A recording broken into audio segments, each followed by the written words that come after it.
ನಿಟ್ಟಿನಲ್ಲಿ ಕೆಳಗಿನಂತೆ ಪ್ರತಿಜ್ಞೆ ಮಾಡುತ್ತೇನೆ. ಪೋಷಕಾಂಶಗಳಿಂದ ಕೂಡಿರುವ ತರಕಾರಿ, ಸೊಪ್ಪು, ದವಸ ಧಾನ್ಯಗಳು ಹಾಗೂ ಹಣ್ಣುಗಳನ್ನು ನನ್ನ ಆಹಾರ ಪದಾರ್ಥಗಳಲ್ಲಿ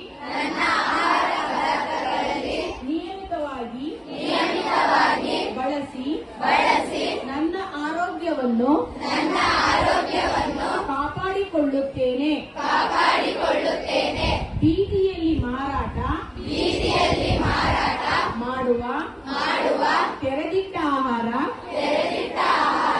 ಜಂಕ್ ಆಹಾರ ಪದಾರ್ಥಗಳನ್ನು ಸಾಧ್ಯವಾದಷ್ಟು ತಿನ್ನುವುದಿಲ್ಲ. ಪ್ರತಿದಿನ ಹಲ್ಲು ಉಜ್ಜುತ್ತೇನೆ, ಸ್ನಾನ ಮಾಡುತ್ತೇನೆ ಮತ್ತು ಆಗಾಗ್ಗೆ ಕೈಗಳನ್ನು ಸಾಬೂನು ಹಾಕಿ ತೊಳೆದುಕೊಳ್ಳುತ್ತೇನೆ.